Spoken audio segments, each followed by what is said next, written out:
On a tous en tête l'image du petit village provincial de carte postale, n'est-ce pas? Les toits de tuiles, les ruelles, le son des cigales. Mais derrière cette façade idyllique se cache parfois une histoire incroyable. L'histoire d'un lieu abandonné pendant 200 ans, laissé pour mort, et puis ramené à la vie par la volonté d'une seule femme et de quelques familles. Allez, on plonge dans l'histoire d'Oreille. Voilà Oreille, là, juste sous nos yeux, nichée au cœur des Alpilles. Quand on voit ça, on se demande forcément, comment une si petite communauté peut-elle traverser les siècles, disparaître quasiment, et puis renaître de ses cendres? C'est ce récit qu'on va décortiquer ensemble. Bon, pour commencer, situons un peu ce joyau provençal. Comprendre où il se trouve, c'est déjà une première clé. Et puis, on va essayer de percer le mystère de son nom, parce que vous allez voir, même ça raconte déjà quelque chose. Oreiller se trouve donc dans un décor provençal pur jus. Au nord, on a les collines calcaires des Alpilles, et au sud, la grande plaine de la Cras. C'est cet emplacement très particulier, entre deux mondes, qui a vraiment façonné son destin. Alors, ce qui est assez marrant, c'est que personne n'est vraiment d'accord sur l'origine du nom Oreille. Il y a plusieurs pistes. Certains pensent à la fameuse Via Aurelia, la grande voie romaine, mais bon, elle passait un peu plus au sud. D'autres évoquent le mot provençal ouro, qui veut dire le vent, et c'est vrai que ça souffle fort dans le coin. Mais l'hypothèse la plus solide, c'est celle d'un propriétaire terrien de l'époque romaine, un certain Aurelius, qui aurait eu sa villa ici. Un nom qui ancre le village très loin dans l'histoire. Après le nom, la terre. La géographie d'Oreille, c'est vraiment une histoire de contraste, de choc entre deux paysages. Et c'est cette dualité qui est essentielle pour comprendre le caractère du village et surtout sa capacité à survivre. Le territoire d'Oreille est littéralement coupé en deux.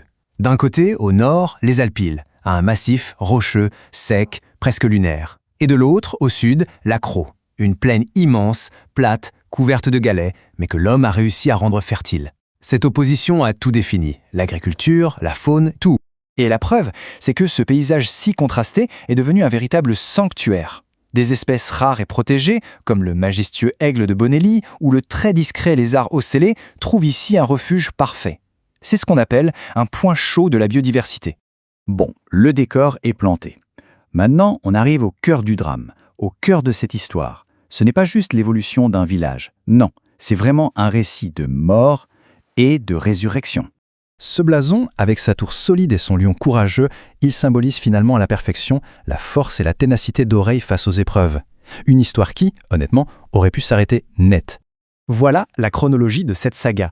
Au XIVe siècle, à cause des guerres, des pillages, de la peste, Oreille est tout simplement abandonnée. Pendant plus de 200 ans, ce n'est plus qu'un tas de ruines. Et puis, en 1604, tout change. Une femme, Louise d'Ancézune, achète ces terres fantômes. Et entre 1608 et 1620, elle y installe une vingtaine de familles venues des Alpes pour tout reconstruire. Et ce moment crucial, il est résumé dans cette phrase. Elle est tirée de l'acte d'achat de l'époque.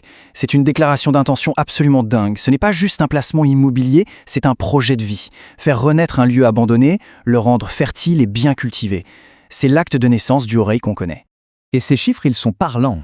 Après sa renaissance, le village vivote.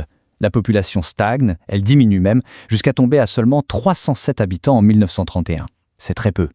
Mais regardez la courbe à partir des années 70. C'est une explosion. On dépasse aujourd'hui les 1500 habitants. C'est la preuve d'une seconde renaissance, beaucoup plus récente. Cette renaissance, elle nous amène à aujourd'hui. Alors ça ressemble à quoi, la vie à Oreille, au cœur des Alpices? Comment est-ce que cette histoire et cette géographie si particulière continuent de façonner l'économie et le quotidien? Le premier trésor d'Oreille, il vient de la plaine de la Crau.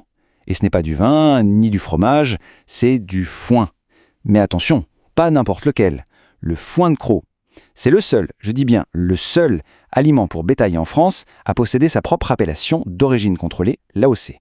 C'est un label ultra strict qui garantit une qualité exceptionnelle. L'autre pilier de l'agriculture locale, plus attendu, c'est évidemment l'olivier. Il adore les pentes des Alpilles. L'huile d'olive d'ici bénéficie aussi d'une AOC, notamment grâce à des variétés bien spécifiques comme la Salonnec ou la Grossane. Ces produits d'excellence, c'est le fruit direct de ce terroir si contrasté. Au-delà de l'agriculture, l'histoire d'Oreille, elle est aussi gravée dans la pierre. Alors maintenant, on va s'intéresser aux monuments, à cet héritage qui nous raconte silencieusement cette histoire de mort et de résurrection. Tout en haut, au-dessus du village, il y a les ruines du château médiéval.